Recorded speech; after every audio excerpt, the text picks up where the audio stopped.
Et salut à tous les membres de la bibliothèque de Galactus. Moi voici en compagnie avec Ludo Rodriguez qui va nous parler bien évidemment de le garde républicain. Alors on parle un peu fort parce qu'on est au festival de BD de Chambéry. Il y a un peu du monde. Pour l'instant c'est encore calme mais à mon avis ça va s'affoler. Alors exactement, tu as travaillé sur quel numéro? J'ai travaillé sur le numéro 4, le récit qui s'appelle Héros, qui date de 2014 maintenant, ça fait 3 ans. C'est finalement le premier vrai travail que j'accomplis dans ce monde de la BD. En fait. C'est celui qu'avant il ne travaillait pas en fait. C'était un feignant. Non, c'est pas vrai. Dessinateur du dimanche, on va dire. Non, mais c'est vrai que c'est vraiment mon premier projet, mon premier vrai projet qui m'a permis de me lancer. Alors, tu as travaillé sur le garde républicain, mais pourquoi? Comment tu en es arrivé à travailler sur le garde républicain? C'était vraiment par hasard. Je suis tombé par hasard sur la page Facebook du garde républicain et j'ai trouvé que le personnage était intéressant. Il avait quelque chose qui me plaisait. J'ai vu qu'il y avait pas mal de dessinateurs qui proposaient leur version du garde, qui proposaient leur fan art, etc. Et je me suis dit, tiens, je vais griffonner un portrait du garde républicain, un personnage qui me parlait. Et dans la foulée, Thierry m'a contacté. Thierry Mornay. Voilà, Thierry Mornay m'a contacté en me disant tiens, ton trait est sympa, est-ce que ça te dirait de participer à l'aventure du garde? Ça s'est fait assez naturellement. Si je puis me permettre, il n'est pas sympa, il est très sympa. Hein, très sympa. C'est un excellent travail, il faut le voir, il faut même l'acheter. Vous allez l'acheter, c'est tout. On discute plus. Stop. Et quand on voit le garde républicain, il y a quand même un côté assez nationaliste quand même sur le personnage. Pas nationaliste. Alors le garde républicain, c'est la nation quand même. Justement.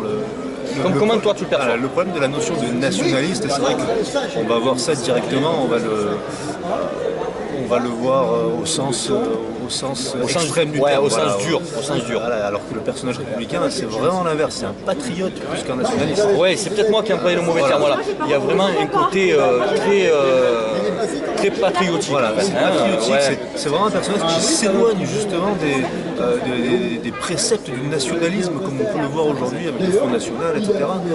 C'est vraiment pas ça en fait. Le garde républicain, c'est vraiment mais il protège quand même la nation française, toute ethnie confondue. Oui, tout à fait.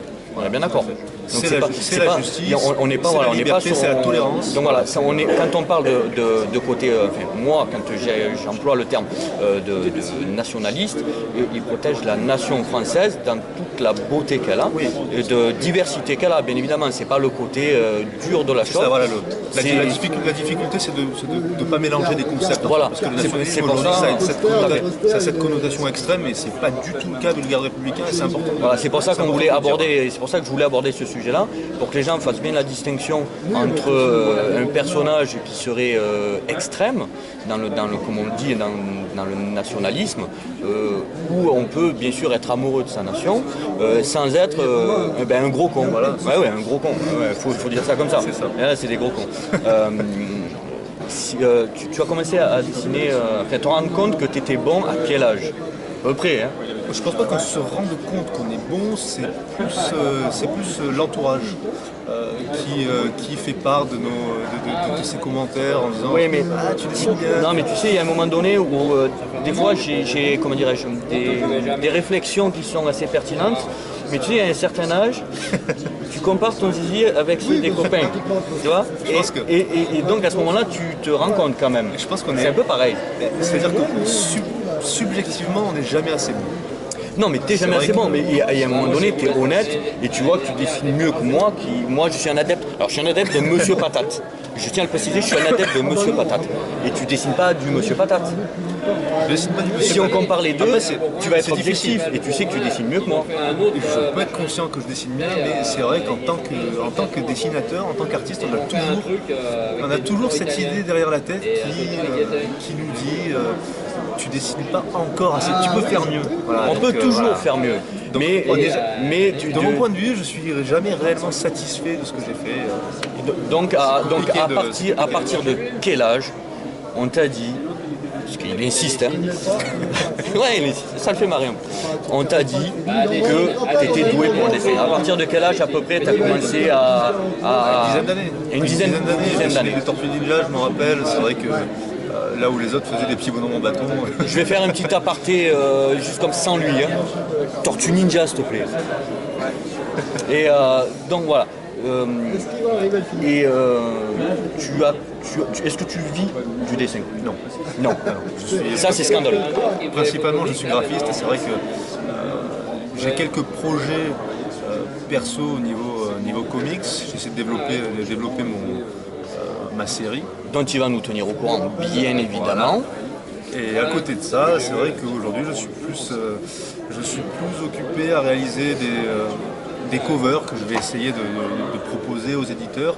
J'en ai une qui a été éditée déjà chez les éditions Flamival et IDW, qui est une cover Retour vers le futur. D'accord. Voilà, qui a été éditée dans la version française du comic officiel, c'est ça. Alors, je vais vous la montrer, ne bougez pas.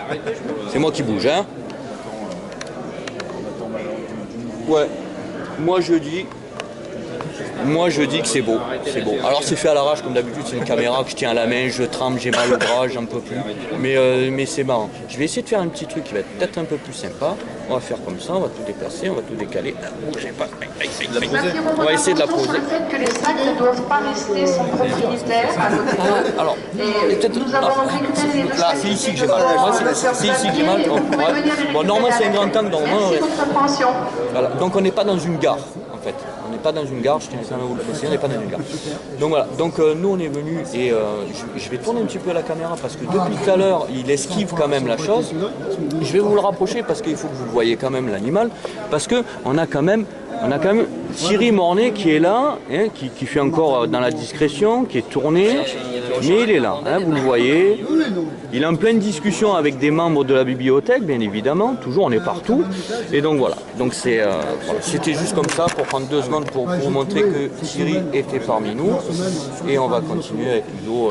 On a plus pour long parce qu'il en a marre, et puis on a des pains au chocolat à bouffer aussi. Enfin, c'est surtout ça, c'est surtout les pains au chocolat à bouffer parce que le reste on s'en fout. Alors, vraiment, le Garde républicain pour moi est une réussite. Du comics français, qui est très très rare. Pour moi, il y en a 2 réellement, plus le Garde républicain, mais il y en a 2 réellement qui à la base étaient donc photoniques de Tirotota. Voilà. Parce que moi j'ai dit en italien, lui il le dit en marseillais, et on est des fous.